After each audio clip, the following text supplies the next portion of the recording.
Hey friends, welcome back to Parcham. आज का session geography को ही फर्दर कंटिन्यू करते हुए क्लाइमेटोलॉजी का लेक्चर 2 है। लेक्चर 1 में क्या पढ़ा था हमने बेसिक्स ऑफ क्लाइमेटोलॉजी देखे थे।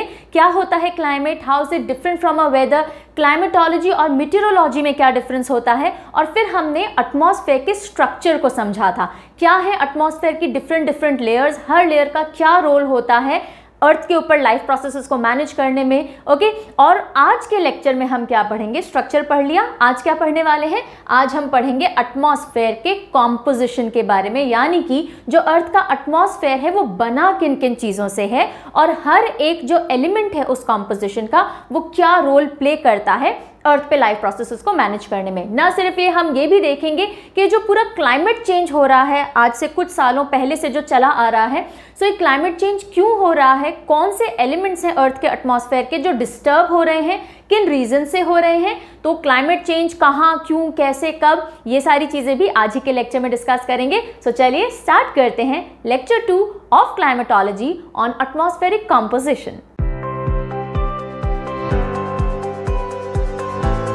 चलिए तो स्टार्ट करते हैं आज का सेशन, पर उससे पहले जल्दी से आपको इन्फॉर्मेशन दे देती हूँ कि आज जो हम पढ़ेंगे और इससे पहले वाले लेक्चर में जो हमने पढ़ा, यानी कि structure and composition of atmosphere, इनका एक कंबाइंड पीडीएफ आपको वेबसाइट पे मिल जाएगा, आप वहां से ले सकते हो। कोई भी प्रॉब्लम आए तो आप मेल करिए parchamclasses06@gmail.com पे। ओके, पीडीएफ रिलेटेड सारी मेल्स आप वहां करिए, आपको इंस्टेंट रिप्लाईज मिलेंगे।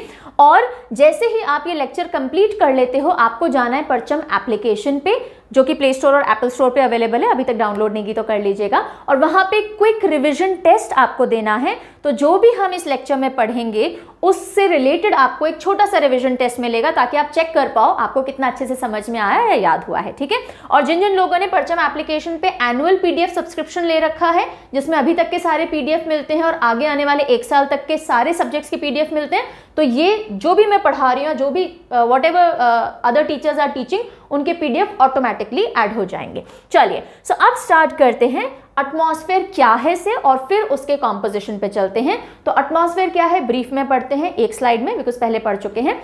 एटमॉस्फेयर इज दैट कवर या एनवेलप ऑफ गैसेस जो कि अर्थ को घेरे रखता है, और इसकी वजह से अर्थ में गर्मी भी रहती है, लाइफ भी पॉसिबल हो पाती है। और जो ये गैसेस हैं ये अर्थ के आसपास क्यों बनी रहती हैं, उड़ क्यों नहीं जाती दूर, या डिस्पर्स क्यों नहीं हो जाती, क्यों? क्योंकि ग्रेविटेशनल पुल है अर्थ का, गुरुत्वाकर्षण बल है, जिसकी वजह से ये इंटैक्ट रहती हैं।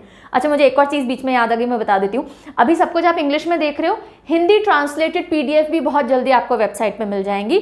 सोशल मीडिया से जुड़े रहिएगा परचम के, आपको सारे इन्फॉर्मेशन वहाँ मिल जाएंगे, कम्युनिटी पे भी हम डाल देंगे। तो अभी आपको जो भी मैटर दिख रहा है इंग्लिश में दिख रहा है, बहुत ही जल्दी इसको हिंदी में ट्रांसलेट करवा के भी अवेलेबल करवाएंगे। ठीक है, चलो ओके। सो क्या है एटमॉस्फेयर, ये समझ में आ गया।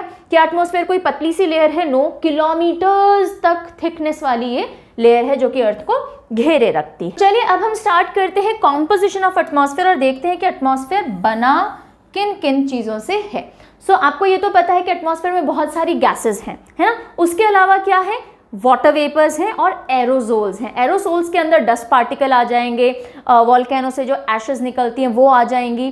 ठीक है, तो जितने भी छोटे छोटे पार्टिकल्स या पार्टिकुलेट मैटर या सॉलिड मैटर आप जिनको बोलोगे, जो हवा में घूमते रहते हैं, उनको कहा जाता है एरोसोल, और आम भाषा में हम इनको कह सकते हैं dust particle.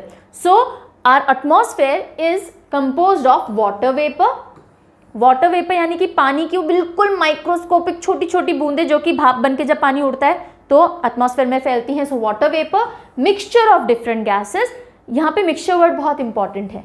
It is not a compound of gases, यानी कि मिक्सचर का मतलब जो इंडिविजुअल एलिमेंट्स है वो अपनी प्रॉपर्टी इंटैक्ट रखते हैं। जैसे कंपाउंड में क्या होता है, एक हाइड्रोजन है, एक क्लोरीन है, साथ मिले तो HCl बना दी, अपनी प्रॉपर्टी चेंज कर दी। लेकिन इन केस ऑफ गैसेस जब मिक्सचर होता है, यानी हर एक की प्रॉपर्टी अपनी इंटैक्ट है, ऑक्सीजन अपना रोल कर रहा है, नाइट्रोजन अपना रोल कर रहा है, कार्बन डाइऑक्साइड अपना रोल कर रहा है, लेकिन आपस में मिक्स्ड है। So atmosphere is a mixture of gases. ठीक है, सो ये 3 चीजें इंपॉर्टेंट हैं, water vapour, mixture of gases and dust particles. Now हम बात करते हैं जब गैसेस की, तो गैसेस को हम 2 कैटेगरी में डिवाइड कर सकते हैं। एक हो जाएंगी परमानेंट गैसेस और दूसरी हो जाएंगी वेरिएबल गैसेस, जो हम अगली स्लाइड पे पढ़ेंगे। ठीक है, गैसेस को हमने 2 कैटेगरी में डिवाइड किया। अब क्या है रीजन इनको डिवाइड करने का, क्या होती है परमानेंट गैसेस और क्या होती है वेरिएबल गैसेस। तो दो पैरामीटर्स के बेसिस पे हम डिवाइड करेंगे, बाद में मैं पढ़ा दूंगी, अभी समझ लो। एक पैरामीटर है इनका रेसिडेंस टाइम, यानी कितने समय तक ये एटमॉस्फेयर में बनी रहती हैं, और दूसरा फैक्टर होता है इनका कॉम्पोजिशन का नेचर। तो रेसिडेंस टाइम, जो परमानेंट गैसेस हैं वो लंबे समय तक एटमॉस्फेयर में बनी रहती हैं, thousands to millions of years तक, जबकि जो वेरिएबल गैसेस हैं वो कंपैरेटिवली लेस ईयर्स तक, यानी कि कुछ सालों तक या कुछ डेकेड्स तक ही एटमॉस्फेयर में बनी रहेंगी। ओके, दूसरा है कॉम्पोजिशन परसेंटेज। परमानेंट गैसेस का जो परसेंटेज है वो फिक्स्ड रहता है, यानी कि अगर नाइट्रोजन एक सेट परसेंटेज में एटमॉस्फेयर में है, ऑक्सीजन एक सेट परसेंटेज में, तो वो ऐसे ही रहेंगी। लेकिन जो वेरिएबल गैसेस होती हैं इनका परसेंटेज वेरी करता रहता है, कहीं पे ज़्यादा कहीं पे कम, या कुछ समय पे ज़्यादा कुछ समय बाद कम।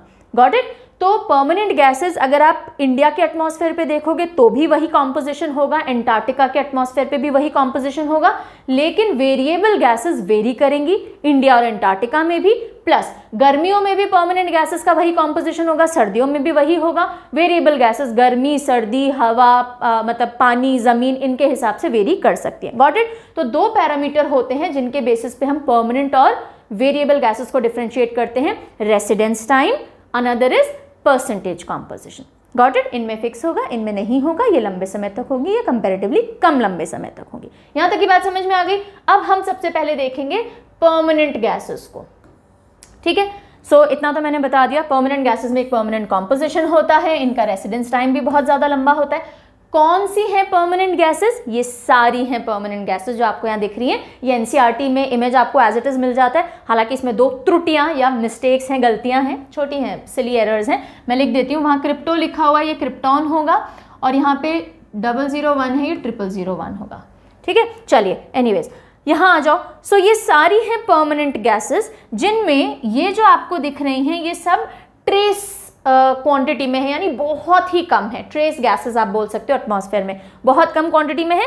मेजर ये चार गैसेस हैं। सबसे ज्यादा है नाइट्रोजन, सेकंड नंबर पे है ऑक्सीजन। नाइट्रोजन का परसेंटेज बाय वॉल्यूम कितना है? 78.08।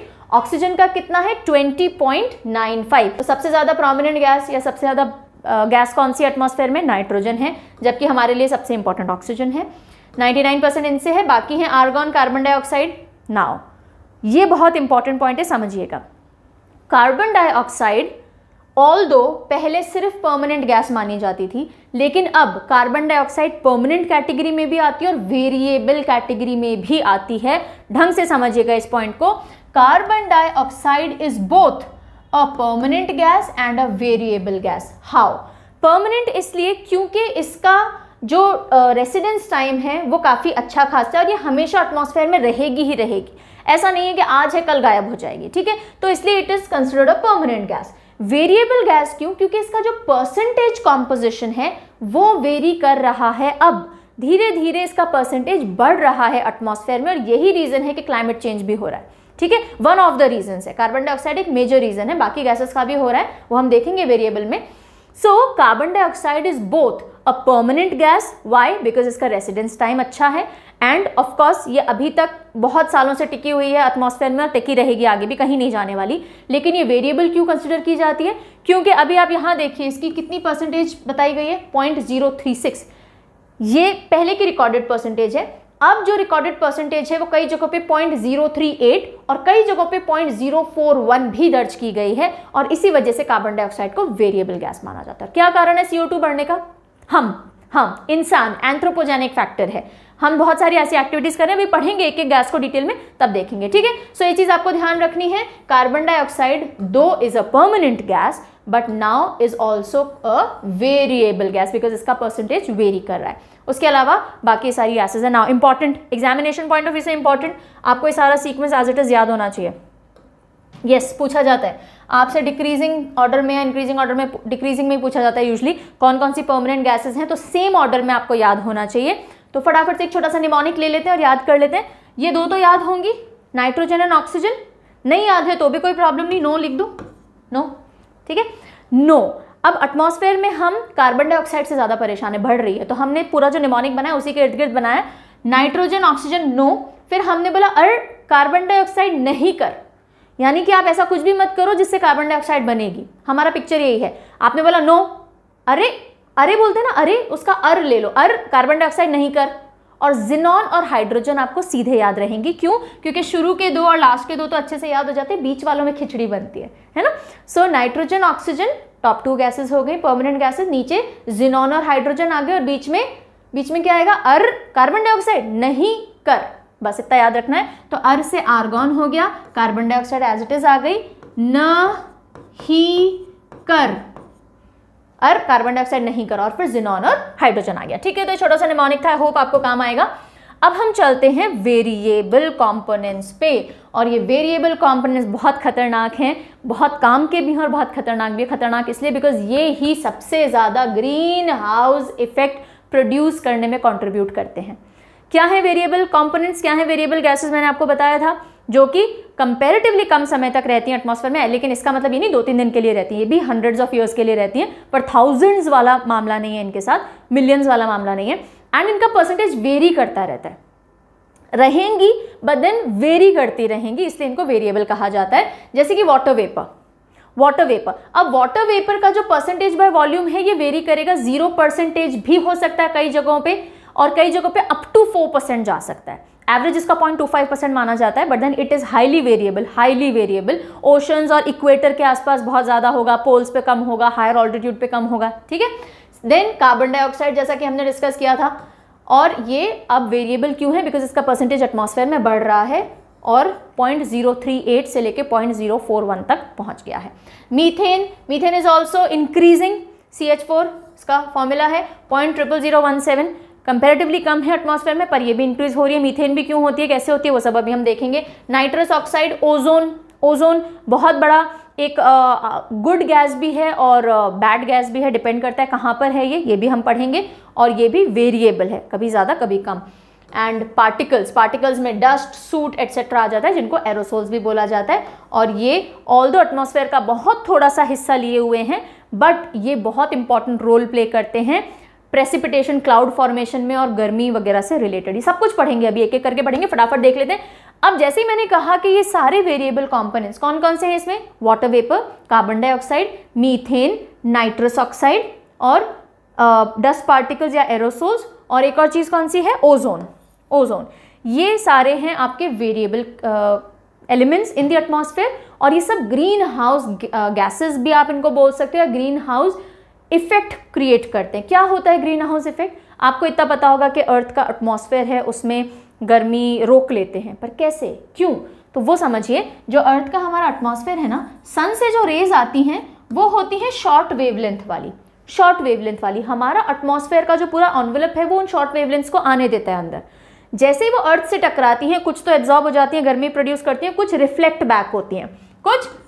बैक होती हैं। अब एटमॉस्फेयर में जितनी भी ये सारी गैसेस होंगी, उतना ज़्यादा ये वापस जब टकरा के आती है ना ये रेज, तो ये लॉन्ग वेवलेंथ बन जाती हैं, लॉन्ग वेवलेंथ में कन्वर्ट हो जाती हैं, और ये जितने भी पार्टिकल्स मौजूद होते हैं एटमॉस्फेयर में, ये इनको ट्रैप कर लेते हैं। आप बोल सकते हैं कि मैम जब आ रही थी रेस तो क्यों नहीं रुकी, जाते में क्यों रुकी? क्योंकि जब रेस आ रही थी वो शॉर्ट वेवलेंथ की थी, और जब अर्थ से टकरा के वापस जाती हैं तो वो लॉन्ग वेवलेंथ वाली हो जाती हैं। और एटमॉस्फेयर में जितने भी ये वेरिएबल एलिमेंट्स रहेंगे, जितने ज़्यादा होंगे, उतना ज़्यादा ये लॉन्ग वेवलेंथ रेस को, रेडिएशंस को ट्रैप करेंगे और अपने अंदर ही रखेंगे, और उसकी वजह से टेम्परेचर बढ़ता है एटमॉस्फेयर का। इसको कहते हैं ग्रीन हाउस इफेक्ट। इसीलिए आपने देखा होगा कि जब कभी भी कार होती है, कार में ग्लासेस लगे हुए होते हैं, तो कार में धूप अंदर तो आ जाती है, गर्मी अंदर आ जाती है, लेकिन कार भभक जाती है, हम बोलते हैं ना, बहुत गर्म हो जाती है। क्यों? क्योंकि जब रेज अंदर आती हैं ग्लासेस से तो शॉर्ट वेवलेंथ होती है, जब बाहर जाने वाली होती है, लॉन्ग हो चुकी होती है, ग्लास उसको रोक लेता है। ओके, अगर शॉर्ट वेवलेंथ ही बाहर जा रही होती तो कार भी बाहर के टेम्परेचर जैसी रहती, गर्म नहीं होती। सिमिलरली जो ग्रीन हाउस बनाए जाते हैं ठंडी जगहों पे वेजिटेबल्स उगाने के लिए, क्या होता है, ग्लास हाउसेस बनाए जाते हैं, है ना, ग्लास हाउसेस बनाए जाते हैं। ग्लास की ये प्रॉपर्टी है, वो शॉर्ट वेवलेंथ को अंदर आने देता है, रेडिएशंस को, लॉन्गर वेवलेंथ्स को रोक लेता है। इसीलिए जब कभी भी ग्लास हाउसेस या ग्रीन हाउस इफेक्ट चाहिए होता है तो हम ग्लास यूज करते हैं। अब समझ में आ गया ग्रीन हाउस इफेक्ट क्या होता है। सो यही सेम इफेक्ट हमारा एटमॉस्फेयर क्रिएट कर देता है अगर उसमें ये सारे वेरिएबल कंपोनेंट्स की मात्रा ज्यादा होगी। चलिए अब हम एक एक करके फटाफट से इन गैसेस को समझ लेते हैं, क्योंकि ये सब इंपॉर्टेंट है समझने और एग्जामिनेशन दोनों पॉइंट ऑफ व्यू से। सबसे पहले बात करेंगे नाइट्रोजन की, जो कि सबसे ज़्यादा क्वांटिटी में एटमॉस्फेयर में अप्रॉक्सीमेटली 78% एटमॉस्फेयर का नाइट्रोजन ने लिया हुआ है। अब एक बहुत खास बात समझिएगा, इतनी सारी नाइट्रोजन है हवा में, पर हम उसको डायरेक्टली यूज़ नहीं कर सकते। हम डायरेक्टली यूज़ नहीं कर सकते, हम उसको कंपाउंड फॉर्म में लेते हैं। और हमारा जो मेजर सोर्स है नाइट्रोजन लेने का, या तो वो प्लांट्स हैं या फिर दूसरे एनिमल्स हैं। जो लोग वेजिटेरियन हैं वो ज़्यादा से ज़्यादा नाइट्रोजन के कंपाउंड्स कहाँ से लेते हैं? प्लांट से। और जो नॉन वेजिटेरियन हैं वो प्लांट्स और एनिमल्स दोनों से ले लेते हैं। ठीक है, कैसे होता है वो अभी देखेंगे। सो जो रिक्वायर्ड नाइट्रोजन होती है हमारी ज़िंदगी के लिए, लिविंग थिंग्स के लिए, वो हमें मिलती है नाइट्रोजन साइकिल के थ्रू। तो हमेशा ध्यान रखिएगा, क्या एटमॉस्फेरिक नाइट्रोजन हम सीधे कंज्यूम कर सकते हैं? नहीं कर सकते हैं, अवेलेबल ही नहीं होती है, बॉडी ले ही नहीं सकती है, बिकॉज उसको कंपाउंड फॉर्म में चेंज होना बहुत ज़रूरी है। अब देखिए यहाँ पे, घबराना मत, इतना कॉम्प्लिकेटेड सा डायग्राम देख के, कुछ भी नहीं है ये सिर्फ समझाने के लिए कि जो हवा में नाइट्रोजन अवेलेबल है, धरती तक कैसे पहुंचती है, हम तक कैसे पहुंचती है। ओके, सो समझिए, बाद में पढ़ेंगे जो भी लिखा है। यहाँ पे बहुत सारी नाइट्रोजन अवेलेबल है, सिर्फ 3 तरीके हैं उसे धरती तक लाने के, सिर्फ 3 तरीके, एक्चुअली 2 ही तरीके। एक है लाइटनिंग, जो बिजली चमकती है, तो जब भी बिजली चमकती है, हवा में जो मौजूद नाइट्रोजन होती है वो ऑक्सीजन के साथ रिएक्ट करती है और एक कंपाउंड बनाती है, और बारिश के साथ वो नीचे आ जाता है। ठीक है, दूसरा तरीका क्या है? दूसरा तरीका है धरती में, जमीन में मौजूद कुछ ऐसे माइक्रोब्स जिनको नाइट्रोजन फिक्सिंग बैक्टीरिया कहते हैं। या तो वो जमीन में, मिट्टी में मिलते हैं, या फिर वो कुछ प्लांट्स की रूट पे मिलते हैं, रूट नोड्यूल्स बैक्टीरिया जिन्हें कहते हैं, जैसे कि राइजोबियम होता है, जो कि यूजुअली लेग्यूम्स की जड़ों में मिलता है। आपकी फलियां जो होती हैं, मटर जो होते हैं, है ना, जितने भी प्रोटीन वाली ये बेलें और लेग्यूमिनस प्लांट्स होते हैं, उनकी रूट्स में रूट नोड्यूल मिलता है, उसके अंदर एक बैक्टीरिया रहता है जिसे राइजोबियम कहते हैं। वो नाइट्रोजन फिक्स करता है, यानी हवा से नाइट्रोजन लेगा, उसको चेंज करके और ज़मीन में डाल देता है, और वहाँ से वो प्लांट नाइट्रोजन अपने आप लेता है, अपने अंदर लेता है, और फिर वो प्लांट को, अगर बकरी खा रही है और उस बकरी को हम खा रहे हैं, या फिर हम प्लांट सीधे खा रहे हैं, तो वो नाइट्रोजन हमारे अंदर पहुँचती है। Got it? सो सिर्फ 2 तरीके हैं, लाइटनिंग और नाइट्रोजन फिक्सेशन थ्रू बैक्टीरिया। अब ये बैक्टीरिया सॉइल या प्लांट में हो सकता है, इसलिए मैंने 3 तरीके बोले थे। Got it? सो अब देखो, या तो लाइटनिंग के थ्रू, ये सीधे अमोनिया फॉर्म में। अब लाइटनिंग के जो हवा में जो नाइट्रोजन है, या तो वो ऑक्सीजन के साथ रिएक्ट करेगी, ऑक्सीजन के साथ अगर रिएक्ट करेगी तो वो नाइट्रेट बनाती है। इतनी डिटेल में मत जाओ, एनवायरनमेंट पढ़ोगे, साइंस पढ़ोगे तो आ जाएगा, अभी मोटा मोटा समझो। तो या तो ऑक्सीजन के साथ रिएक्ट करेगी हवा की नाइट्रोजन, या हाइड्रोजन के साथ रिएक्ट करेगी।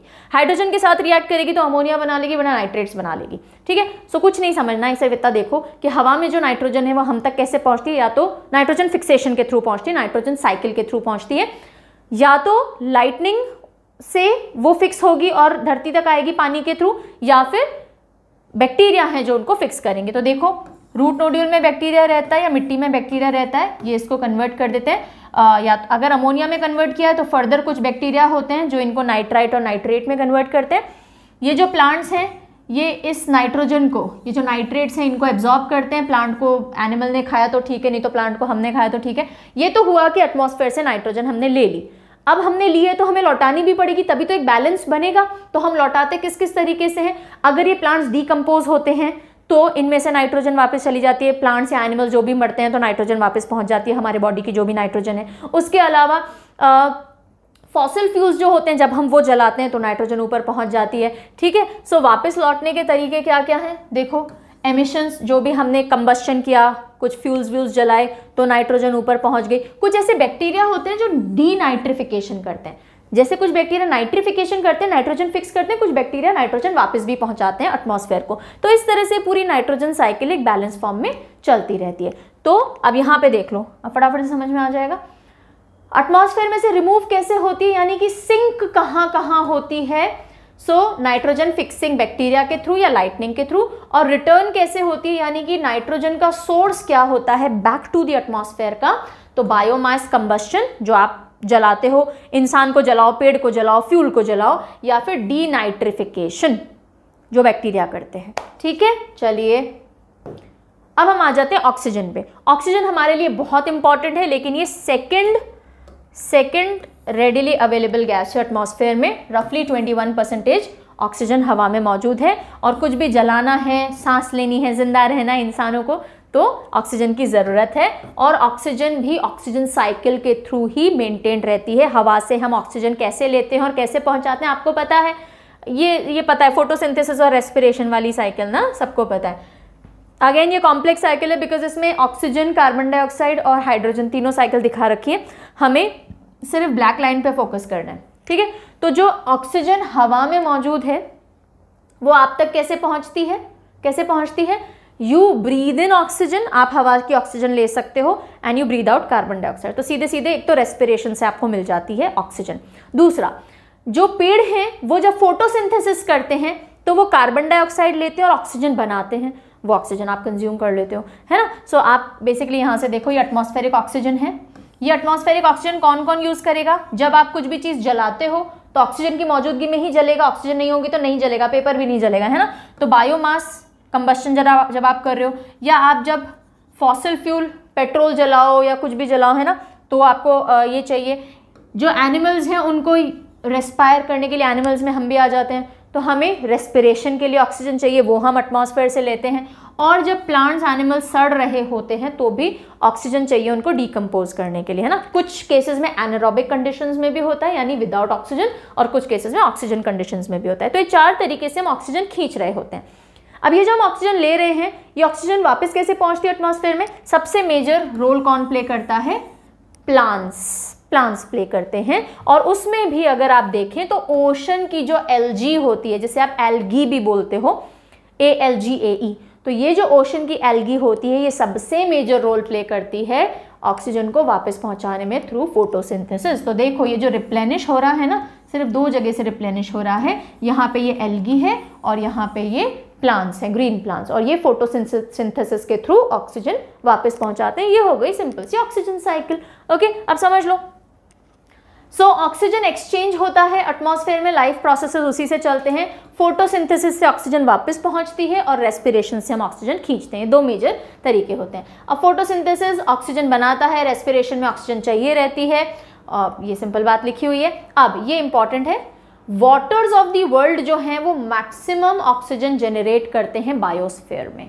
Okay, waters in the world, क्यों? क्योंकि उनमें होती है एल्जी या एल्गी, और ये एल्गी मैक्सिमम रिप्लेस करती है जो ऑक्सीजन है उसको। दैट इज 90% रिप्लेसमेंट जो ऑक्सीजन का हो रहा है एटमॉस्फेयर में, वो कौन करती है? एल्गी करती है, वाटर्स में जो अवेलेबल होती है। फिर हम आ जाते हैं वाटर वेपर पे। अब देखिए हम किस सीक्वेंस में पढ़ रहे हैं इन गैसेस को। अब हम परमानेंट या वेरिएबल कैटेगरी नहीं देख रहे, हम मैक्सिमम से मिनिमम की तरफ मूव कर रहे हैं। तो सबसे ज़्यादा अवेलेबल नाइट्रोजन है, हमने पढ़ ली, फिर हमने ऑक्सीजन पढ़ ली। अब 3rd नंबर पे जो मैक्सिमम रहता है एटमॉस्फेयर में वो है वाटर वेपर। 4th नंबर पे आ जाएगा आर्गॉन और 5th नंबर पे आ जाएगा कार्बन डाइऑक्साइड। ठीक है, आप परमानेंट गैसेस देखो तो उसमें वाटर वेपर नहीं आता ना, इसलिए 4th नंबर पे कार्बन डाइऑक्साइड दिखाई देता है। अगर हम मैक्सिमम टू मिनिमम में चलें कॉम्पोजिशन ऑफ एटमॉस्फेयर, तो सबसे ज्यादा नाइट्रोजन है एटमॉस्फेयर में, फिर ऑक्सीजन है, फिर वाटर वेपर है, फिर आर्गॉन है और फिर कार्बन डाइऑक्साइड है। Got it? चलिए, अब हम पढ़ेंगे वाटर वेपर के बारे में। अब यहाँ से आप जो भी कंपोनेंट पढ़ोगे ना वो सब ग्रीन हाउस इफेक्ट क्रिएट करते हैं, ये हमने देख लिया है। तो वाटर वेपर बेसिकली वेरी करता है, नन यानी 0 से 4% तक जा सकता है। ओके, ये हाईली वेरिएबल है और इसीलिए वेरी करता है, नन यानी 0% से 4% तक। अब ये 2 जगहों पे या 2 ट्रेंड्स में डिक्रीज होता है। जब आप इक्वेटर से पोल्स की तरफ जाओगे तो वाटर वेपर में गिरावट आएगी, अगर आप ऑल्टीट्यूड यानी हाइट पे जाओगे तो भी वाटर वेपर में गिरावट आएगी। So it decreases from equator to poles. Number 1, equator to poles, क्यों? गर्मी, टेम्परेचर जितना ज़्यादा वाटर बॉडीज़ हैं इक्वेटर और ट्रॉपिक्स में तो वहाँ पे इवेपोरेशन ज़्यादा होगा, वाटर वेपर ज़्यादा होंगे। पोल्स में ठंडक है तो इसलिए इवेपोरेशन होता ही नहीं है, तो वाटर वेपर बहुत कम है। हाईएस्ट कॉन्सेंट्रेशन इक्वेटर और ट्रॉपिक्स के पास मिलेगा, ओशंस और ट्रॉपिकल रेन फॉरेस्ट के आसपास, और जो मिनिमम है that is almost less than 1% आपको पोलर एरियाज में या फिर subtropical continental deserts, cold deserts जो हम बोलते हैं, वहां पे आपको मिलेगा। ठीक है, सो हमने डेजर्ट पूरा चैप्टर पढ़ रखा है, तो सब ट्रॉपिकल कॉन्टिनेंटल डेजर्ट जो है वहां पे, और पोल्स में आपको लेस देन 1% वाटर वेपर मिलता है, और ट्रॉपिक्स और इक्वेटर में अच्छा खासा up to 4%। Water vapour altitude के साथ भी यानी हाइट, या जैसे जैसे आप ऊपर जाएंगे माउंटेन्स ऊपर, है ना, इस तरह से ऑल्टीट्यूड, उसमें भी गिरता है। अब इसका मेन फंक्शन क्या है? वाटर वेपर सबसे ज़्यादा इंपॉर्टेंट तो है प्रेसिपिटेशन के लिए, है ना। अगर भाप ही नहीं बनेगी, पानी नहीं हुआ, भाप नहीं बनी, ऊपर नहीं गया, ठंडा नहीं हुआ, बादल नहीं बने, बारिश नहीं हुई, खत्म हो जाएगी कहानी। So water vapour is responsible for water cycle, पहली चीज। दूसरा, it is responsible for temperature. जमीन या पानी गर्म था, ये गर्मी ऊपर तक कौन लेके जा रहा है? हायर ऑल्टीट्यूड तो कौन ले जा रहा है? वाटर वेपर ले जा रहा है। नीचे की जो गैस होती है वो गर्म होती है, मतलब गैस मतलब वाटर वेपर, वो वाटर वेपर ऊपर जाता है और ऊपर के टेम्परेचर्स को गर्म करता है ना। तो ये टेम्परेचर की मिक्सिंग में भी बहुत इंपॉर्टेंट रोल प्ले करता है। जल्दी से पढ़ लेते हैं। Water vapour most significant component है एटमॉस्फेयर का, अगर आप वेदर पे इसके इफेक्ट को स्टडी करना चाहें तो। इसका ये it is the source of all clouds and precipitation. ये नहीं होगा तो क्लाउड्स नहीं बन पाएंगे, और अगर डस्ट पार्टिकल नहीं होंगे तो भी क्लाउड्स नहीं बन पाएंगे। तो वाटर वेपर और डस्ट पार्टिकल दोनों चाहिए क्लाउड्स बनाने के लिए, और ये हाइड्रोलॉजिकल साइकिल को रेगुलेट करता है। पानी था, पानी उड़ के ऊपर गया, ऊपर होके ठंडा हुआ, फिर नीचे आया, ये हाइड्रोलॉजिकल साइकिल है। वाटर वेपर नहीं हुआ तो काम नहीं होगा। फिर कंडेंसेशन जो है वाटर वेपर का, उसी से प्रेसिपिटेशन होता है और उसी से सारा फ्रेश वाटर है धरती पर जितना भी है, ठीक है। तो फ्रेश वाटर अवेलेबल ही नहीं हो पाता अदरवाइज। फिर इसकी टेंडेंसी होती है ये हीट एनर्जी को एब्जॉर्ब कर लेता है। कैसे? ऊपर उड़ा, है ना। तो पानी था, हीट एब्जॉर्ब की, वाटर वेपर में बना और ऊपर उड़ा। ओके, सो वाटर से ही वेपर बनी है, लेकिन अगर इसने हीट एब्जॉर्ब नहीं की होती तो वेपर में कन्वर्ट नहीं होता। तो क्योंकि ये लेटेंट हीट, ये हीट लेता है, इसकी टेंडेंसी है, और लेटेंट हीट एनर्जी के एक्सचेंज में बहुत इंपॉर्टेंट रोल प्ले करता है। जो पानी गर्म था वो भाप बन के उड़ा और उस गर्मी को ऊपर तक ले गया, तो ये हीट एक्सचेंज हुआ, और ये भी वाटर वेपर करता है, और इसीलिए ग्रीन हाउस इफेक्ट में भी एक इंपॉर्टेंट रोल प्ले करता है। ये टेम्परेचर को डायरेक्टली नहीं बढ़ाता, ऐसा नहीं है कि वाटर वेपर अपने आप ही गर्म होने लग गया, नहीं। गर्मी बढ़ेगी तो वाटर वेपर ज़्यादा होंगे, और वाटर वेपर जब ज़्यादा होंगे तो गर्मी को और बढ़ाने में इंपॉर्टेंट रोल प्ले कर देते हैं, because water vapour energy, heat energy को एब्जॉर्ब करते हैं, तो सन के रेडिएशंस को भी ज़्यादा ब्लॉक करते हैं। मैंने आपको बताया था ना, ये अर्थ है, शॉर्टर वेवलेंथ आई, ये लॉन्ग जानी थी, लेकिन अगर ज़्यादा वाटर वेपर है ये इसको ट्रैप कर लेगा, जाने नहीं देगा। तो गर्मी थी इसलिए ज़्यादा वाटर वेपर बने, लेकिन जब वाटर वेपर बन गए तो अब गर्मी को और बढ़ा देंगे, बिकॉज ये हीट को ट्रैप कर लेंगे, ग्रीन हाउस इफेक्ट कर देंगे। समझ में आ गया? ये टेम्परेचर को सीधे नहीं बढ़ाते, लेकिन इनडायरेक्टली बढ़ा देते हैं। So it has the green house effect. I hope यहाँ तक सब कुछ क्लियर होगा। अब हम आते हैं कार्बन डाइऑक्साइड पे, और कार्बन डाइऑक्साइड ने बुरा हाल कर रखा है। So fifth most abundant gas है, याद है, nitrogen, oxygen, water vapour, argon and then carbon dioxide. Argon में कुछ खासा है नहीं पढ़ने का, इसलिए हम सीधे कार्बन डाइऑक्साइड पे आ गए। सो फिफ्थ मोस्ट अबंडेंट है, 0.036 से लेकर के 0.041 तक वेरी करेगी, लेकिन आप परमानेंट गैस की बात करोगे तो 0.036 से आप मेंशन करोगे, बिकॉज रिकॉर्ड्स में यही है। ओके, चलिए। सो ये ऐड कहाँ से होती है, यानी कि इसका सोर्स क्या क्या है, एनवायरमेंट में कहाँ से आती है? ये प्लांट एंड एनिमल रेस्पिरेशन से। प्लांट रेस्पिरेशन होता है, होता है। अगर प्लांट फोटोसिंथेसाइज नहीं कर रहे हैं, फोटोसिंथेसिस में क्या करते हैं? कार्बन डाइऑक्साइड लेते हैं, ऑक्सीजन छोड़ते हैं। अगर वो फोटोसिंथेसिस नहीं कर रहे हैं, यानी सनलाइट नहीं है, यानी रात के समय, कहा जाता है ना रात के समय पेड़ों के आसपास मत रहो, क्यों कहा जाता है? बिकॉज वो उस टाइम रेस्पायर कर रहे होते हैं और हमारी ही तरह कार्बन डाइऑक्साइड छोड़ रहे होते हैं। ये रीजन है, कोई भूत वूत का रीजन नहीं होता है, ठीक है। सो प्लांट और एनिमल जब रेस्पायर कर रहे होते हैं, रेस्पिरेशन कर रहे होते हैं, तो CO2 छोड़ते हैं और वो एटमॉस्फेयर में चली जाती है। वॉल्केनोस, वॉल्केनिक जो भी गैसेस निकलती हैं उनमें CO2 होता है। ऑर्गेनिक डीके, जब भी कुछ चीज़ सड़ती है, वो प्लांट हो, एनिमल हो, माइक्रोब्स हो, कुछ भी चीज़ सड़ेगी तो उसमें से CO2 निकलेगी।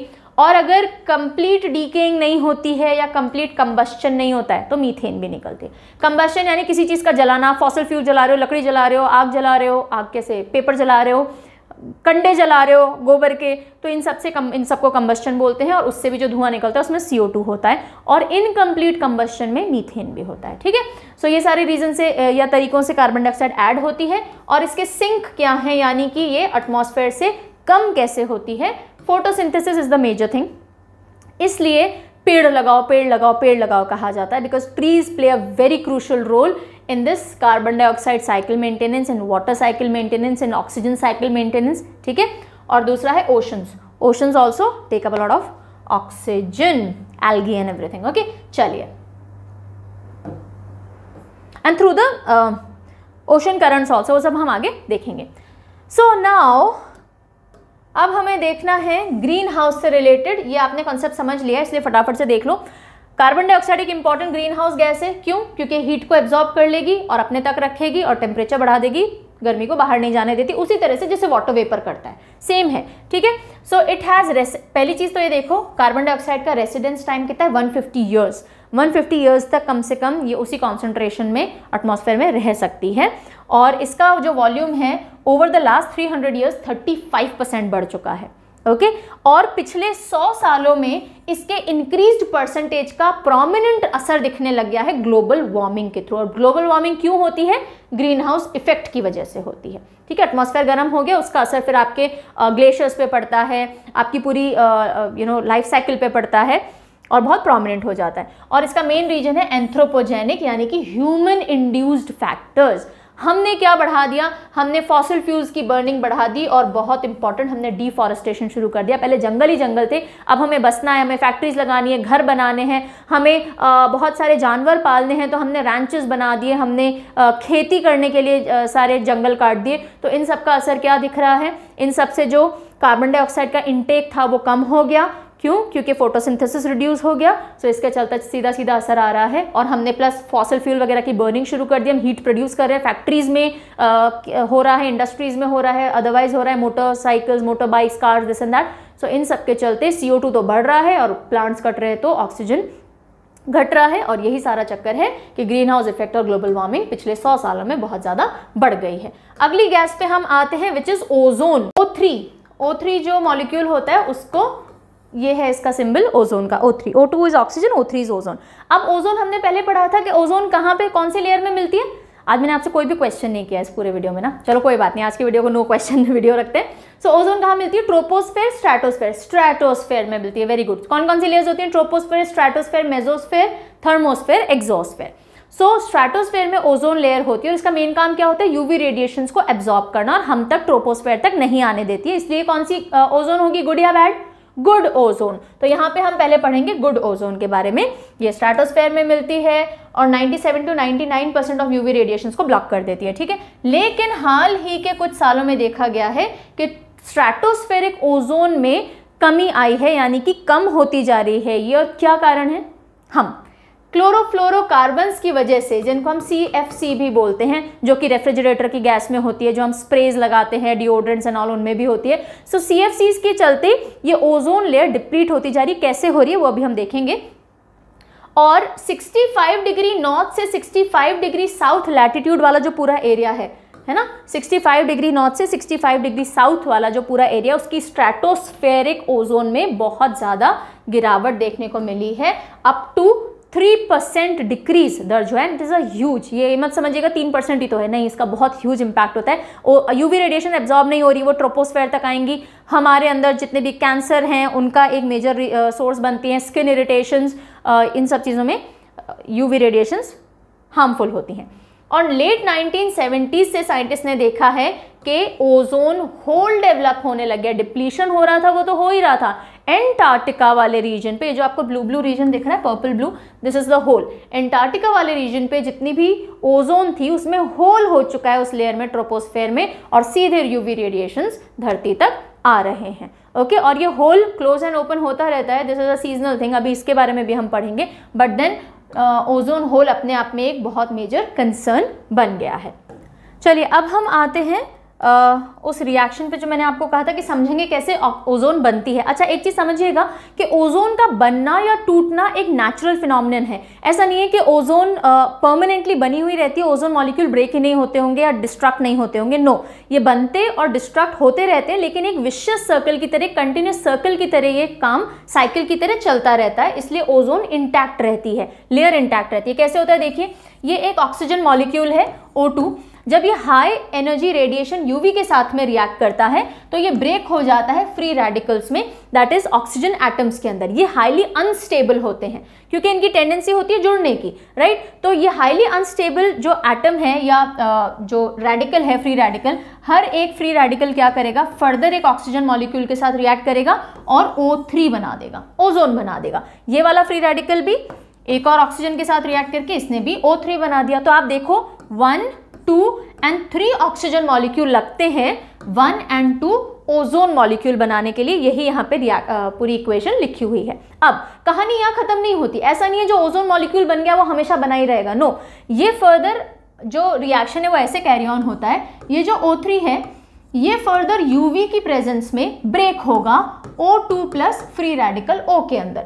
अब ये जो फ्री रेडिकल है ये आगे जाके फिर एक दूसरे ओजोन मॉलिक्यूल से रिएक्ट करेगा और ये क्या बना देगा, ऑक्सीजन और एक फ्री रेडिकल। ओके, तो अब ये ऑक्सीजन भी वापस बन गई, देखा आपने, और सॉरी ये भी फ्री रेडिकल नहीं है, एक और ऑक्सीजन बनेगी। सो इसने फर्दर 2 ऑक्सीजन मॉलिक्यूल्स बना दिए। तो इस तरह से ऑक्सीजन मॉलिक्यूल वापस बन गए। अब ये ऑक्सीजन मॉलिक्यूल वापस UV के साथ रिएक्ट करेंगे, फिर O3 बनाएंगे, ये O3 फिर UV के साथ रिएक्ट करेगी, ऑक्सीजन बनाएंगी, तो ये कंटिन्यूस साइकिल की तरह चलते रहता है।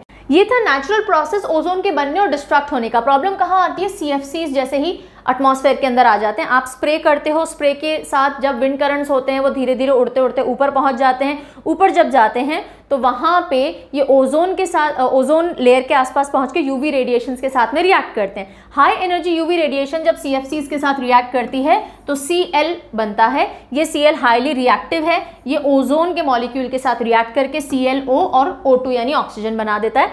अब ये ClO यहीं नहीं रुकता, यहीं रुक जाता तो प्रॉब्लम इतनी नहीं थी, क्योंकि एक Cl ने एक ही ओजोन मॉलिक्यूल को परेशान किया, ऐसा नहीं है। लेकिन ये ClO फर्दर O के साथ में रिएक्ट करके Cl और O2 वापस बना लेता है, तो ये वापस हाईली रिएक्टिव Cl आपको मिल गया। ये Cl फिर से किसी ओजोन मॉलिक्यूल को अटैक करेगा, ये पूरा रिएक्शन होगा, फिर Cl बन जाएगा, फिर एक और ओजोन मॉलिक्यूल को अटैक करेगा। तो हर एक क्लोराइड जो एटम है या रेडिकल है वो बहुत सारे thousands and thousands of ozone molecules को खत्म कर देते हैं और इसी के चलते धीरे धीरे ओजोन लेयर डिप्लीट होती जा रही है। I hope I am able to explain to a certain level. चलिए अब हम बात करते हैं, स्ट्रेटोस्फेरिक ओजोन तो कम हो ही रही है, ओजोन होल जो डेवलप हो रहा है एंटार्क्टिका के ऊपर हो गया है उसके बारे में। सिवियर डिप्लीशन स्ट्रेटोस्फेरिक ओजोन का जब होता है, ये ओजोन भी स्ट्रेटोस्फेयर में ही है, लेकिन ये स्ट्रेटोस्फेयर एंटार्क्टिका के ऊपर वाला स्ट्रेटोस्फेयर है और इसमें सिवियर डिप्लीशन होता है लेट विंटर और अर्ली स्प्रिंग सीजन में एंटार्क्टिका के ऊपर या एंटार्क्टिक रीजन में, और उसको कहा जाता है ओजोन होल। इतना सिवियर डिप्लीशन होता है कि होल जैसा बन जाता है। ओके, एंड ऐसा क्यों होता है? ये ओजोन होल, सवाल आपके दिमाग में आना चाहिए, आई डोंट नो आया या नहीं आया, कि ओजोन होल सिर्फ एंटार्क्टिका के ऊपर ही क्यों बनता है, एंटार्क्टिक रीजन में ही क्यों बनता है? डिप्लीशन तो हर जगह हो रहा है, यहाँ इतना सिवियर डिप्लीशन क्यों होता है? इसका रीजन है पोलर स्ट्रेटोस्फेरिक क्लाउड्स, PSCs। अगर ये PSCs नहीं हो, ये पोलर स्ट्रेटोस्फेरिक क्लाउड नहीं हो तो ओजोन होल नहीं बने, यहाँ पे भी स्ट्रेटोस्फेरिक ओजोन थोड़ी बहुत डिप्लीट होकर रुक जाए। PSCs बनते हैं जब बहुत ज़्यादा ठंड होती है, पोलर एरियाज में बहुत ज़्यादा ठंड होती है। So very low temperature in the Antarctic stratosphere, Antarctica के ऊपर वाले एंटार्क्टिक रीजन के स्ट्रेटोस्फेयर में इतनी ज़्यादा ठंड होती है कि वहाँ पे पोलर स्ट्रेटोस्फेरिक क्लाउड्स बन जाते हैं।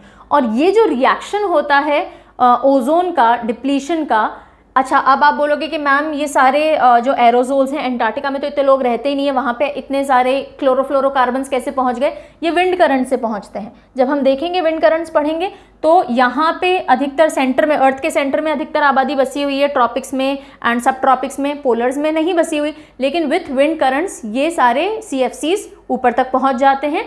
और यहाँ पे 2-3 एक्टिविटीज़ होती हैं। एक होता है isolation of polar stratospheric air, ये जो स्ट्रेटोस्फेयर की एयर वहाँ पोल्स तक पहुँची, ये बाकी एयर से आइसोलेट हो जाती है, यानी मिक्सिंग बंद हो जाती है इसकी। दूसरा रीज़न है यहाँ पे पोलर स्ट्रेटोस्फेरिक क्लाउड्स बनते हैं। बहुत ठंड की वजह से यहाँ पे ठंड के बादल बन जाते हैं और जितना भी रिएक्शन होता है इन CFCs का, UV रेडिएशन तो जैसी की तैसी है, CFCs भी वैसे के वैसे हैं, एक और एलिमेंट ऐड हो गया, बहुत ठंडे बादल, और ये एक मेजर ग्राउंड देते हैं डिप्लीशन होने का। So special reaction that occurred on PSCs combined with isolation of polar stratospheric air, ये जो एयर थी स्ट्रेटोस्फेयर की पोलर रीजन्स के आसपास, वो बिल्कुल आइसोलेट हो जाती है, मिक्सिंग रुक जाती है उसकी बाकी एयर से। इसकी वजह से क्लोरीन, ब्रोमीन, ये जितने भी रेडिकल्स बनते हैं वो ओजोन होल क्रिएट करते हैं स्प्रिंग टाइम में। ओके अब हम आते हैं बैड ओजोन पे। स्ट्रेटोस्फेरिक ओजोन तो हमने देख ली कैसे उसमें डिप्लीशन हो रहा है, ओजोन होल बन रहा है। Now there is also ozone layer gases present in troposphere. Troposphere में भी ओजोन प्रेजेंट है, लेकिन वो थोड़े ऊपर रहती है। जैसे हमारे कंजम्पशन में आने लग जाएगी या हमारी सांसों में आने लग जाएगी, हमारे लिए बहुत हार्मफुल हो जाएगी। ये एक जगह पे कॉन्सेंट्रेटेड नहीं रहती है, लोअर लेवल्स पे इतनी नहीं रहती, ट्रोपोस्फेयर में थोड़ा ऊपर रहती है। लेकिन कुछ एक फिनोमेना ऐसे होते हैं जिनकी वजह से लोअर लेयर्स में भी कॉन्सेंट्रेटेड हो जाती है और हमारे सांस में आने लगती है और हमें फिर तंग करती है, इरिटेट करती है, हमारे लिए हार्मफुल हो जाती है, टॉक्सिक हो जाती है। सो उसको हम कहते हैं बैड ओजोन। काम यहाँ पे भी यही करेगी, यूवी रेडिएशंस को यहाँ भी एब्जॉर्ब कर रही होगी, लेकिन इस एयर को हम भी एब्जॉर्ब कर रहे होंगे, ठीक है, इसलिए हार्मफुल हो जाती है। So ozone is also concentrated at earth surface and around cities. जहाँ पे भी पोल्यूशन ज़्यादा होगा, जहाँ पे भी धूल जो हमारी पैदा की हुई धूल है ना, जो एंथ्रोपोजेनिक एक्टिविटीज से बन रही है। So most of the ozone created as a byproduct of human created photochemical smog। Human activities से पोल्यूशन के बहुत होने से फोटोकेमिकल स्मॉग बन जाता है। इसका टर्म देखो, photochemical, photo has to do with light यानी सन रेडिएशन, एंड केमिकल जो हम प्रोड्यूस कर रहे हैं। तो जब हमारे द्वारा प्रोड्यूस किए गए केमिकल सनलाइट से रिएक्ट करते हैं तो वो एक ऐसी लेयर बना देते हैं जो कि बहुत ज़्यादा हार्मफुल होती है और बहुत लंबे समय तक वैसी की वैसी टिकी रहती है। जैसे आप इस पिक्चर में देख रहे होगे, धुंध जमी हुई दिख रही है, इसमें बहुत सारा, दिल्ली में क्या होता है, दिल्ली में यही होता है ना। सो बहुत सारा पोल्यूशन जब सनलाइट से मिक्स होता है तो एक चादर जैसी बिछ जाती है आपके एटमॉस्फेयर में, लोअर एटमॉस्फेयर में, वो आपकी सांस में जाती है, आपको lung issues, breathing issues create करती है और ये सब रिजल्ट होता है। इसमें ओजोन भी मिक्स होती है और ये बैड ओजोन हो जाती है, ठीक है। ये बिल्डअप होता है ओजोन का, जो कि टॉक्सिक तो है ही, लेकिन जब ये और फर्दर पोल्यूटेंट्स के साथ मिक्स होती है, सनलाइट के साथ मिक्स होती है, तो और फर्दर डिफिकल्ट और डैमेजिंग हो जाती है, ठीक है। चलिए अब हम आ जाते हैं मीथेन पे। CH4 इसका मॉलिक्यूलर फॉर्मूला है। मीथेन भी एक ग्रीन हाउस गैस है और इसका जो रेसिडेंस टाइम है, यानी कितने समय तक एटमॉस्फेयर में रह सकती है, अराउंड 10 साल तक। और पिछले 200 साल में इसके कॉम्पोजिशन में भी 150% का हाइक देखा गया। ऑल्दो इसका कॉम्पोजिशन परसेंटेज बहुत कम है, फिर भी बहुत ज़्यादा हाइक देखा गया है। प्राइमरी सोर्सेज क्या है, तो देखो जो डेवलप्ड कंट्रीज़ हैं उनमें जो इंडस्ट्रियलाइजेशन है, जो पोल्यूशन है, वो एक मेजर सोर्स है मीथेन का। और डेवलपिंग कंट्रीज़ की बात करें तो राइस कल्टिवेशन, ये ऐसा माना जाता है कि जहाँ कहीं भी एनारोबिक कंडीशंस होंगी, यानी कि ऑक्सीजन का प्रॉपर पहुँचना नहीं हो पाएगा, वहाँ मीथेन प्रोडक्शन स्टार्ट हो जाता है। पैडी फील्ड्स में या राइस फील्ड में, खेतों में क्या होता है, पानी भरा हुआ रहता है, इस चक्कर में मीथेन निकलनी स्टार्ट हो जाती है। सो डेवलपिंग कंट्रीज को ब्लेम किया जाता है कि आपके कल्टीवेशन, राइस कल्टीवेशन की वजह से मीथेन बन रही है। डेवलप्ड कंट्रीज को ब्लेम किया जाता है आपकी इंडस्ट्रियलाइजेशन की वजह से बन रही है। सो राइस कल्टीवेशन या वेटलैंड्स, जहाँ पे भी पानी भरा हुआ रहता है, दलदली इलाके, पानी वाले इलाके जो थोड़े दलदली जैसे होते हैं, एनारोबिक कंडीशंस, वहाँ पे। कोल माइनिंग में, माइनिंग के अंदर से जो मीथेन निकलती है, बायोमास बर्निंग, प्रॉपर कंबस्शन हो गया, 100% हो गया तो कार्बन डाइऑक्साइड निकलती है, कम हुआ तो मीथेन भी निकलती है। Then oil and gas extraction जब आप करते हो, ड्रिलिंग्स करते हो, तो उसमें भी मीथेन निकलती है। टर्माइट्स जो होते हैं, टर्माइट्स क्या करते हैं, वो लकड़ी खाते हैं और डाइजेशन के दौरान ये भी बहुत सारी मीथेन निकालते हैं अपनी बॉडी से। एंड सिमिलरली एनिमल डाइजेशन में, पर्टिकुलरली गाय भैंसी, जो डेयरी वाले जो एनिमल्स होते हैं ना, ये बहुत ज़्यादा डाइजेशन जब इनका होता है तो गैसेस निकलती है इनकी बॉडी से, और उसमें मेन एक एलिमेंट होता है मीथेन का। तो डेयरी इंडस्ट्री बढ़ रही है, फिर जो जंगल काट दिए जाते हैं तो छोटे छोटे जो लकड़ी के ठूंठ रह जाते हैं पीछे, उनमें टर्माइट्स लगते हैं, तो लकड़ी के ठूंठ जब डिकम्पोज होते हैं तो भी मीथेन निकलती है। तो ये सारी चीज़ों के चलते मीथेन बढ़ रही है। फिर आते हैं नाइट्रस ऑक्साइड पे। नाइट्रस ऑक्साइड भी बहुत कम मात्रा में है लेकिन ग्रीन हाउस इफेक्ट देती है। एवरेज कॉन्सेंट्रेशन इसका भी बढ़ रहा है at a rate of 0.2 to 0.3% per year. बाकी ग्रीन हाउस गैसेस के कंपैरिजन में बहुत कम है इसका इम्पैक्ट, और फिर भी है। और ज़्यादा क्यों हो रहा है, बिकॉज हम जो आर्टिफिशियल फर्टिलाइजर्स डालते हैं ना केमिकल फर्टिलाइजर्स फील्ड में, उससे काफ़ी सारा नाइट्रस ऑक्साइड बनता है। So important role artificial fertilizers का है इकोसिस्टम में। जैसे देखो आप, ये स्प्रे जो हो रहा है इसमें नाइट्रस ऑक्साइड होती है बहुत ज़्यादा, और ये भी ग्रीन हाउस इफेक्ट देता है। और मेन इसके सोर्सेज क्या है, कहाँ से बनती है nitrous oxide? So land use conversion, deforestation जो हो रहा है एग्रीकल्चर के चलते, उसकी कटिंग हो जाती है। सो वो एक प्राइमरी सोर्स है, बिकॉज अगेन उसकी जब डीकेइंग होगी, जो जो भी ग्रो नहीं कर रहा वो धीरे धीरे डिकम्पोज होगा और उसमें नाइट्रस ऑक्साइड बनेगी। फॉसिल फ्यूल को जब आप कंबस्ट करते हो तो नाइट्रस ऑक्साइड होती है। बर्निंग बायोमास को जब आप जलाते हो, जैसे कि खेतों में बचे हुए जो डंठल रह जाते हैं उनको जलाना हुआ, या फिर आप कचरा जला देते हो, उसमें भी नाइट्रस ऑक्साइड होती है। और फर्टिलाइजेशन में जो आप फर्टिलाइजर जो आप यूज़ करते हो उसमें भी नाइट्रस ऑक्साइड होती है। और लास्टली हम आ जाते हैं एरोसोल्स पे। एरोसोल्स क्या होते हैं? मैंने आपको बताया था, स्मॉल पार्टिकुलेट मैटर जो कि हवा में तैर रहे होते हैं, उड़ रहे होते हैं। अगर डिस्टर्ब ज़्यादा ना हो तो सेटल भी हो जाते हैं ना, बारिश के साथ सेटल हो जाते हैं, विथ टाइम सेटल हो जाते हैं। लेकिन अगर बहुत ज़्यादा एरोसोल्स होंगे और कंटिन्यूसली ऐड होते जा रहे हैं तो सेटल ही नहीं होंगे। ठीक है, तो स्मॉल सॉलिड पार्टिकल जैसे कि डस्ट, स्मोक, वॉल्केनिक ऐश, इनको एरोसोल बोलते हैं। बहुत इंपॉर्टेंट होते हैं इनका होना, क्योंकि ये प्रोवाइड करते हैं, जो मैंने पिछले क्लास में पूछा था, हाइग्रोस्कोपिक न्यूक्लियाई या फिर क्लाउड कंडेंसेशन न्यूक्लियाई। अब समझिएगा, बहुत गर्मी हुई, पानी था, पानी भाप बढ़ के उड़ा, ऊपर ठंडक थी, तो अब वो ड्रॉपलेट्स में कंडेंस होगा। लेकिन ये कंडेंस तभी होगा जब उसको कोई सरफेस मिलेगा। कोई सरफेस नहीं मिलेगा तो भाप पानी की बूंद बन के किसी पे टिक ही नहीं सकती, है ना। तो क्लाउड जो बनते हैं, पानी की बूंदें वापस जब कंडेंस होती हैं, क्लाउड फॉर्मेशन होती है। क्लाउड फॉर्मेशन क्यों होती है? क्योंकि वो बूंद किसी ना किसी चीज़ पे आके टिकती है और तब वो बूंद बनती है। अगर ये कंडेंसेशन का प्रोसेस कंप्लीट नहीं हो, ये बूंद आकर के टिके नहीं, क्लाउड नहीं बन सकता, बारिश नहीं हो सकती। तो ये जो हाइग्रोस्कोपिक न्यूक्लियाई होते हैं, hygroscopic nuclei, cloud condensation nuclei, कुछ भी आप इनको बोलिए, ये डस्ट पार्टिकुलेट मैटर ही होते हैं, इसलिए बहुत सिग्निफिकेंट रोल प्ले करते हैं। Got it? So mainly natural sources से अराइज होते हैं। पत्थर घिसे, धूल उड़ी, इन सब चीज़ों से डस्ट प्रोड्यूस होती है, वॉल्केनिक इरप्शन हुआ और ये धीरे धीरे सेटल भी हो जाते हैं। ठीक है, लेकिन जब हम बहुत ज़्यादा इनको ऐड ऑन करने लगते हैं, सेटल होते ही नहीं है, हवा में इनका नंबर बढ़ जाता है और ये भी ग्रीन हाउस इफेक्ट क्रिएट करते हैं। Okay, they also absorb energy. So typical residence होता है इनका, कुछ दिन और कुछ वीक्स तक हवा में रहते हैं, फिर सेटल हो जाते हैं। लेकिन ये लार्ज अमाउंट ऑफ इनसोलेशन यानी सोलर रेडिएशन को एब्जॉर्ब करते हैं, टेरेस्ट्रियल रेडिएशन भी एब्जॉर्ब करते हैं। सन की रेज तो कर ही रहे हैं, धरती से जो लॉन्गर वेवलेंथ रिफ्लेक्ट होकर जाती है उनको भी एब्जॉर्ब करते हैं, इसलिए इनका ज़्यादा होना ग्रीन हाउस इफेक्ट को बढ़ा देता है। अच्छा, ये चीज़ मैंने बता दी। फिर कुछ एक फिनोमिना होते हैं जिनमें भी डस्ट पार्टिकल्स बहुत इंपॉर्टेंट रोल प्ले करते हैं, जैसे कि जब आप सुबह और शाम में वो जो पिंकिश ऑरेंजिश स्काई कलर देखते हो, वो भी इनकी वजह से होता है, बिकॉज ये लाइट को रिफ्रैक्ट करते हैं और ये कलर स्काई को प्रोवाइड करते हैं।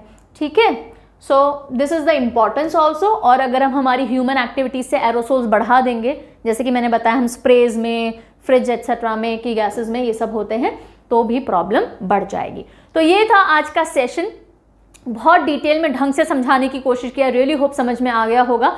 सो एटमॉस्फेयर क्या होता है, किन किन चीज़ों से बना हुआ होता है, हर एक कॉम्पोजिशन के बारे में हमने पढ़ा कि वो किस तरह से एटमॉस्फेयर में आता है या हम उसको यूज़ करते हैं, साइकिल किस तरह से चलती है। जहाँ जहाँ पे ये साइकिल डिस्टर्ब होती है वहाँ वहाँ पे क्लाइमेट चेंज इंड्यूस होता है, जैसे कार्बन डाइऑक्साइड बढ़ने से हुआ, मीथेन बढ़ने से हुआ, वाटर वेपर कई जगहों पे बढ़ते हैं तो ग्लोबल वार्मिंग बढ़ेगी, एरोसोल्स बढ़ेंगी तो ग्लोबल वार्मिंग बढ़ेगी, मीथेन बढ़ेगी, है ना, सो नाइट्रस ऑक्साइड बढ़ेगी। तो ये सारी गैसेस क्यों बढ़ रही हैं? एंथ्रोपोजेनिक फैक्टर्स से, हमारी वजह से। और इसीलिए अब बहुत से कंट्रीज वर्ल्ड लेवल पे जागरूक हो रहे हैं और धीरे धीरे अपने कार्बन फुटप्रिंट्स कम कर रहे हैं, यानी ऐसे एक्टिविटीज कम कर रहे हैं जिनसे कार्बन डाइऑक्साइड या मीथेन ऐड होती हो एटमॉस्फेयर के अंदर। ठीक है, so with this I am signing off and there is a message for you, care for yourself and also for your atmosphere and environment around you. So मिलते हैं जल्दी ही दूसरे सेशन में। जल्दी से जाकर रिविजन टेस्ट जरूर दीजिएगा और देखिएगा सब कुछ समझ हो गया, आ गया, याद हो गया है, नहीं हो गया। Take care, bye bye.